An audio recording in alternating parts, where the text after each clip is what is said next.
welcome to the Talk to a Doc podcast. Today, our host, Katrin, a certified health coach and founder of Health Coaches of Kentucky, will have a conversation with a doctor about important wellness issues that can help you make a difference in your health.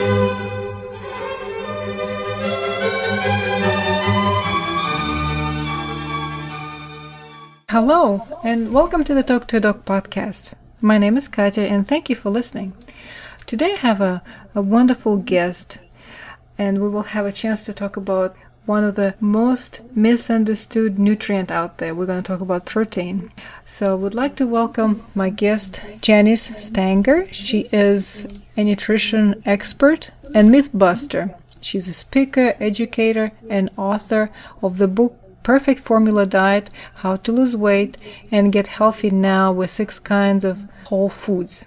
She's a frequent radio show guest blogger, contributor to Veg World magazine, and conference presenter. Janice conducted the survey Vegan from the Inside, the first of the kind survey of the experience of being on a plant-based diet. She has led innovative health insurance, alternative medicine, and wellness projects for large and mid-sized employers.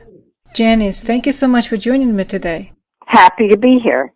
This is wonderful. So, just to start our conversation, how did you become interested in plant-based nutrition? Well, I actually became interested in through my daughters, who at ages 11 and 13 decided they weren't going to eat meat, and I was very concerned with their health because at that point I didn't really know anything about plant-based nutrition. So I began researching it. That was back in 1995, and I've never stopped researching it. I eventually changed my diet. It got progressively better. I went totally plant-based in 2000, and I just keep refining and improving it all the time. Right, it is a process, isn't it? So there's a lot of misunderstanding about protein, and I have learned about your work through an amazing video on YouTube you have done. Right. About protein, yes, and about all the myths and the dangers. So I really we don't have a whole hour to talk about all the details, but I think it's really, really important to revisit the subject of protein and talk about that. We seem to want and almost worship protein. We want more protein. Is it a good thing? Can there be too much of protein? Yeah, there can definitely be too much, and there's so many myths and misunderstandings about protein. In fact, if most people took what they think they know about protein, stood it on its head and looked at the 180-degree opposite, they'd be nearer the truth than they would be with the so-called common knowledge. But yes, you can have too much protein. Protein is nothing but linked chains of what are called amino acids. And the same amino acids make up plants and animals. They make up all living things.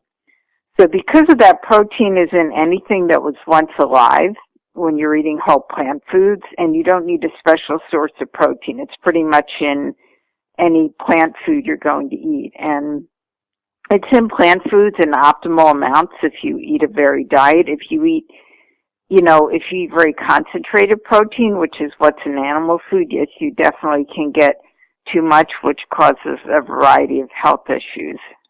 Right, absolutely. And this is something, it's very important for people to understand that protein is in all plant foods. That a banana has a gram of protein, right? And all leafy greens, they have a lot of protein. So that's a very important thing to understand and realize that you won't really be deficient if you eat plants. You'll be just fine. And why animal protein is not an ideal protein for a human body?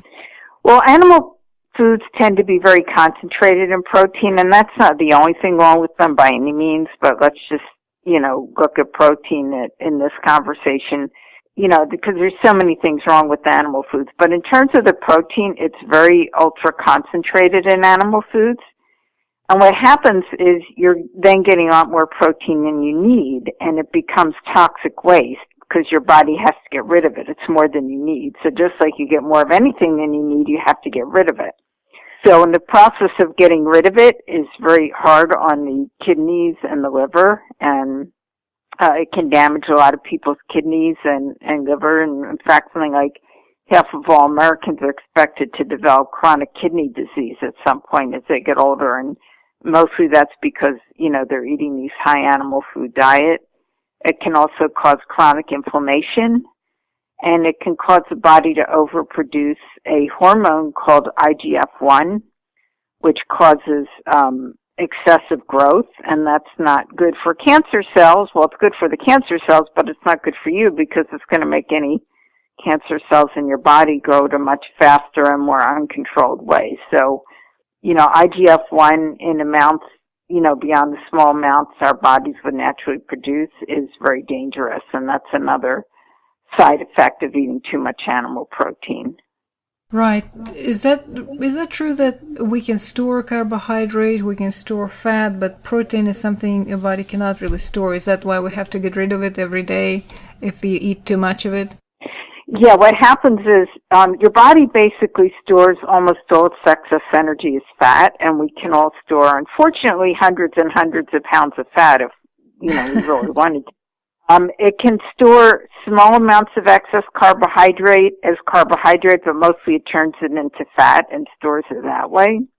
What it does with protein is it can't really store the amino acids because there's only very limited space in the body to store amino acids. So it basically deconstructs the amino acid in a fairly complicated process, and what happens is that the nitrogen then goes off, which is part of the amino acid, goes off, and that's what causes the liver and kidney damage. And the rest of the protein particle, or the amino acid, if you want to look at it that way, the rest of the amino acid then either is turned into glucose, which is a sugar if the body needs more glucose. If the body has enough glucose and doesn't need it, it's then turned into fat, and it's simply stored along with all the other extra calories that you ate as fat.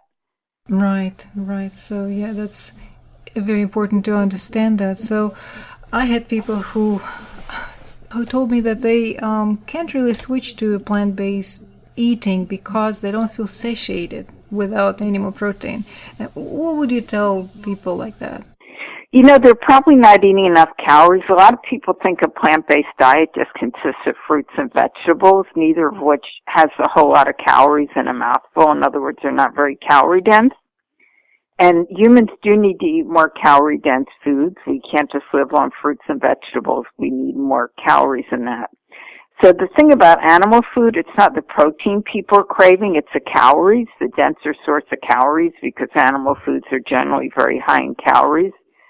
So what they should be eating instead to feel satiated are things that are higher in calories. They should be eating potatoes, whole grains, beans, moderate amounts of nuts and seeds are okay as well. And they should eat them cooked into kind of like tasty foods. So you want to, cook your foods into soups or salads or burritos or wraps or sandwiches or rice dishes or whatever. There's all kinds of good things you can make, but the combination of the good taste and the more calorie-dense food will then make the person feel full.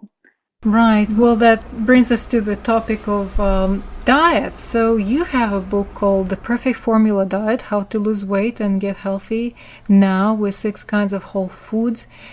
There's a word whole foods in the title right there for people to realize right away. Could you tell us a little bit more why foods should be whole? Yeah, food should be whole because then you're getting the full benefit of the finest foods that Mother Nature has to offer.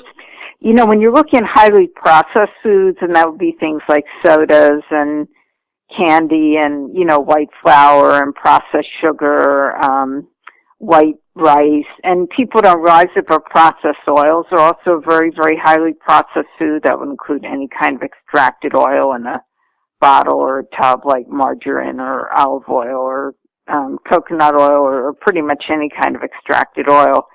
So those are all very highly processed foods, and what happens there is just certain very limited fragmented components of the food are taken out of the whole food, and usually you're left with something that doesn't have too much nutritional value. When you eat the whole food, then you're getting a wide range of nutrients that balance each other out. So you're not getting too much of one thing and not enough of another. You're getting like a good mixture of foods that our bodies are meant to eat.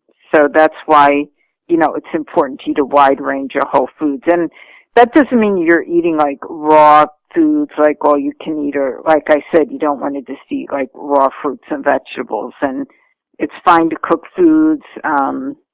You want to make them into things that appeal to you. You can make pizza with no cheese and just put lots of tomato sauce and vegetables on it and things like that. There's a lot of really good things you can eat that will be satisfying, that'll be whole foods, and, you won't feel like you're just missing out on life because all you're eating is salad. You just definitely don't want to eat that way. Right, and the flour, I guess, is still a whole food if it's a whole wheat flour? Is that how you can make pizza? Yeah, you would use whole wheat flour. If some people don't like wheat, then there's ways to make it with other kinds of flour. I'm not really a chef so much, but if you go online, and look around at different websites, Forks Over Knives has a lot of recipes on their site. So does fatfreevegan.com, and there's quite a number of other sites. You can just search the internet, or you can get a good cookbook, and there's, literally tens of thousands of recipes. I mean, there's more recipes than anybody could cook in several lifetimes. I agree. There are so many recipes out there, and beautiful recipes, amazing recipes. Internet really is a wonderful resource today to access nearly anything you want. This is great. So, and I'm glad you mentioned oil, because when we talk about whole foods, people somehow do not add oil to that group very often. It's not in our understanding usually. But oil is also not a whole food, because olive is the whole food, but olive oil is not. So we have to remember that oil should be avoided. What do you use? Do you use oil at all? No, well, first off, I'm not really a baker. I mean, I would love to be, but it's never been something I'm very good at. But I do like a lot of vegetable sautés with all different kind of grains and beans and things like that. And usually I'll saute things in vegetable broth, but, if I don't have any vegetable broth, I'll just saute them in water. Other people like to saute things in wine or juice or something like that. So there's all kinds of liquids you can use for sauteing. And then in terms of baking, there are quite a number, again, thousands of recipes on the web for, really bake things, or use different kinds of, plant foods as substitutes for oil. And I know from eating them that the results can be quite tasty. True, absolutely. And going back to your book, you said that people can get healthy with 6 whole foods. You included in your book. So why 6 whole foods? And maybe you can tell us about 1 or 2, not talking about all of them, but maybe share information about at least a few of those foods. Well, the idea of eating the 6 kinds of whole foods is that you're eating a wide variety of foods, which is good, because that way you're avoiding having too much of one thing and not enough of another. You're like kind of spreading the wealth around, so to speak, so that you're eating a wide variety of good sources of nutrition, and also different amounts of caloric density, that is how many calories are in a mouthful of a food. So I can briefly mention the 6 kinds. The first is vegetables, the second's fruits, the third is beans and or potatoes, mix in any proportion. The fourth is whole grains, the fifth is nuts and seeds, and the sixth is actually herbs and spices. So the idea is, in terms of the first 4, which I call the pillars of the diet, which is the vegetables, fruits, beans, potatoes, and whole grains, you want to eat approximately the same amounts of each. So if you eat a cup of one, and the next time you'll eat a cup of another, and so on. But you don't have to be really kind of concerned about exact proportions. Like, you don't have to, weigh or measure things or anything like that. It's just the point is you want to eat abundantly of all these different kinds of foods and cook them into foods you really like. For the nuts and seeds, you probably want to eat only, small amounts, like a handful a day or something like that, because those really are much more calorically dense. And then herbs and spices, you have the tasty foods, and, so like I said, you want to enjoy them, and use whatever kind of spices you like, but those are very rich in antioxidants. and they make your food taste and smell good. So you do want to eat flavorful foods. Right, absolutely. And it's really not as complicated as it sounds. You can create so many amazing plant-based recipes and just get healthy. That's great. So, plant-based diet, does it affect the way we age, or just, let's say, a diet, a food? Does it relate to the way we age? Yeah, in fact, there's been published research in medical journals that show even the rate at which our genetic material ages, which governs, in large part how our cells age, is actually impacted by diet. So the very way our genes are expressed and our genetic material ages is impacted by diet, because in addition to too much protein in animal foods, there's also a lot of very toxic chemicals. So when you're eating plant foods, you're eating foods that are high in antioxidants, and they help protect our cells as we age, whereas animal foods, it's the opposite. The foods actually have toxins in them that will accelerate aging. So, yeah, the longest lived people in the world are people who live on a predominantly plant-based diet. And to give you an example, the kind of documented longest lived people in the world are from Okinawa. Not anymore, because, we've kind of corrupted their diet, but back in the days before the diet was corrupted, they have the highest proven proportion of people over 100 years old of anywhere else on the planet. And when you look at what they ate back then, this was back when they were eating a traditional diet before, fast food came to the island and things like that. But they were getting 69% of their calories from sweet potatoes. So clearly, a whole food plant-based diet is a great way to live a longer, healthier life. Yeah, that's amazing. I know that it's similar to other long-living people in other areas in the world. I'm trying to refer to a Russian study. I can't quote it, but they have studied people in a mountain region where they also had many people live long lives. And again, the proportion of the plant-based nutrition was very, very high.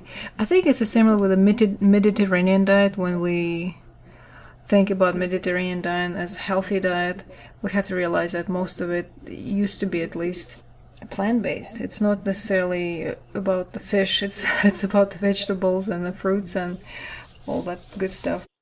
Right, exactly. Yeah, the Mediterranean diet has changed quite a bit from the days right after World War II when it was first studied, and people were very poor, in fact, often living in semi-starvation conditions and glad for anything they could get to eat, and working very hard in the fields all day and things like that, versus now when people are leading a much more sedentary life and much more inclined to be overeating and, like you said, eating more animal foods and things like that. So, the Mediterranean diet kind of isn't what it used to be.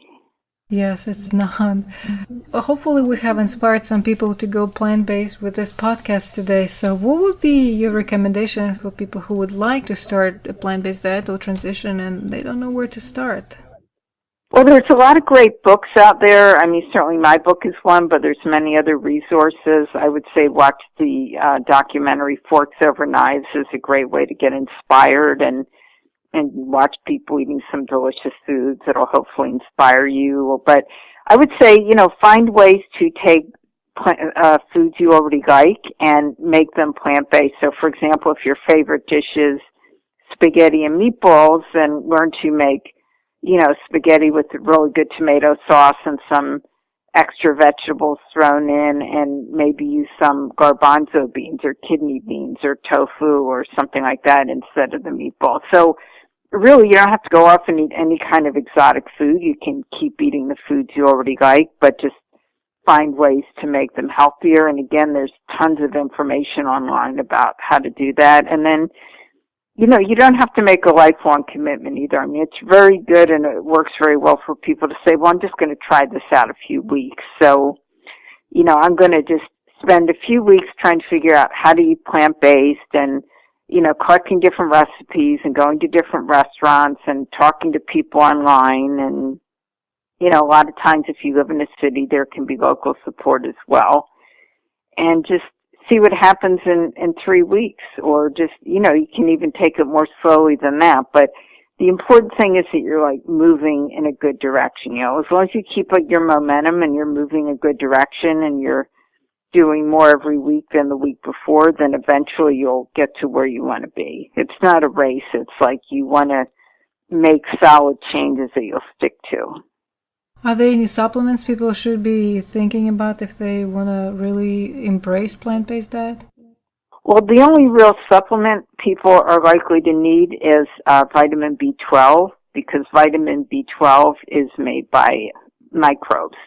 It's not made by plants. So the other vitamins are pretty much made by plants. So if you're eating a lot of plants, whole plants, you don't really have to worry about vitamins, but you do need to worry about B12. So it is best to take a B12 supplement, if not daily, then several times a week. And you can just buy that in pretty much any natural food store or, drugstore or anything like that, or you can get it online. But B12 supplements are very easy to come by. So that would be the one supplement I'd recommend. Absolutely, yes, B12. That's the way to go. I'm very curious about your survey you have conducted. Could you tell us a little bit more about the Vegan from the Inside, the project, and maybe some of the findings? Sure. I did this survey several years ago, and it started out very small. I just emailed it to probably about 50 friends, and I put it on my Facebook page. And it was a survey I created for people who've been vegan at least 3 months to see how they liked the experience of being vegan and whether they intended to stay vegan. And, I asked people, if they enjoy doing the survey, to send the link to their friends to do. So I ended up with over 2,000 responses from all over the world, which was very gratifying since I only sent it to about 50 people. And what I found is that people who are vegan love to be vegan. Well over 90% of the people who are vegan wanted to stay vegan the rest of their life. They really loved the food. They loved the diet. They felt better. They felt healthier. They had more energy. They felt more spiritually attuned in their life. They were just no end of benefits. And the only thing that was really inconvenient to them that kind of was anything of a challenge was sometimes talking to other people who didn't really understand what they were doing or why they were vegan, who didn't understand, how can you give up meat or how can you give up cheese? It's really so hard when, those of us who have done it know it's really not really that hard at all, but it seems hard before you've done it. So, people wouldn't necessarily know how to reply in those situations. Other than that, it was just unmitigated positive feedback about being vegan, which was very gratifying to me. Yes, absolutely. This is wonderful. And as a plant-based, more or less balanced, I hope, eater, I have to agree that I'm very happy with the choice. I have been plant-based for over 7 years and cannot be happier.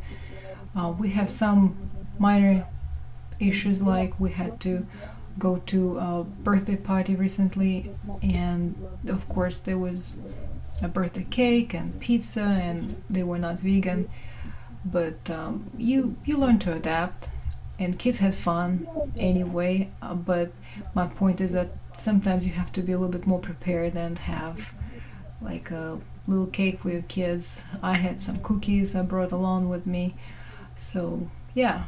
Right. Well, those are minor inconveniences when you look at the benefits. And like you said, even children can understand why they're not eating animals and be very happy with it. I mean, the families I've talked to, my children became vegetarian when they were 11 and 13, and they became vegan 5 years later.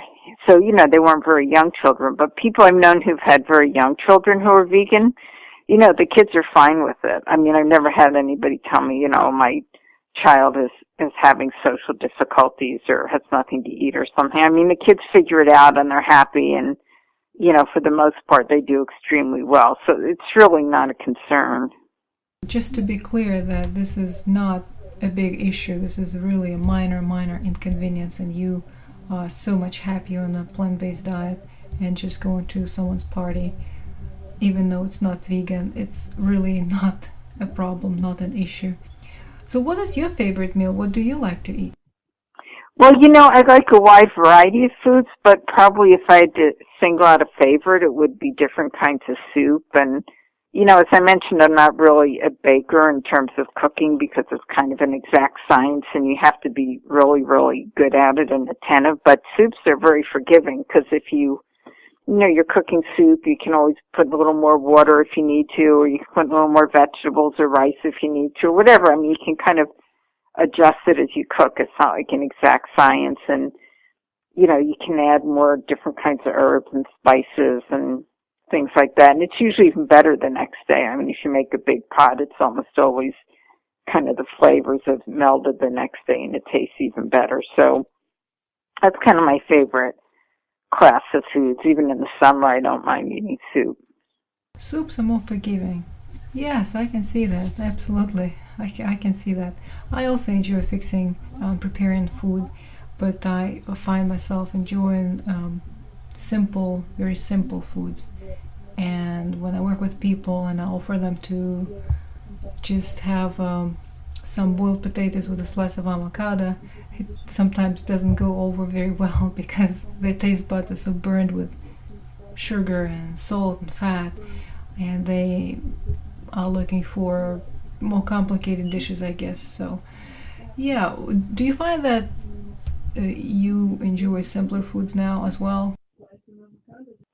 Yeah, I do. I mean, I do still enjoy more elaborate gourmet food, but not when I have to cook it myself. If somebody else cooks it, I'm fine with it. If I'm going to be cooking it myself, especially after work, it's going to be probably pretty simple, like you said. I mean, it might be leftovers. I might make a really big pot of rice on the weekend and have it all week, and I can mix it with different kinds of salsa or steamed vegetables or whatever. So, and then I'll sprinkle on some kind of spice or, chop up some fresh herbs. But it's basically very simple. I mean, a lot of times I don't even use recipes. And, yeah, it's perfectly satisfying.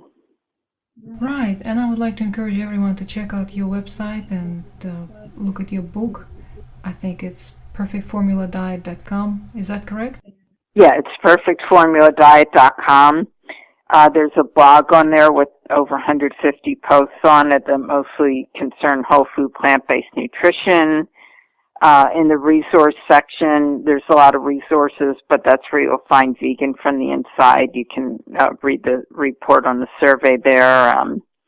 There's some preview chapters of the book and things like that. So there's all kinds of great stuff there. I really encourage people to check it out so they can learn some more. Okay, great. Well, thank you so much for joining me today. I'm so happy we had a chance to talk about protein and the differences between animal protein and plant-based protein and some of the misconceptions around this subject. It is very important, so that was great. And thank you so much for your work. Oh, you're welcome. Thank you for listening. If you like this episode, please rate and review it on iTunes. Visit my website, wellnesswithkatia.com, to learn more and subscribe to this podcast. If you have a specific question you would like me to ask a doctor during my next interview, email me at coach@wellnesswithkatia.com. It is Katya for Katya. Thanks.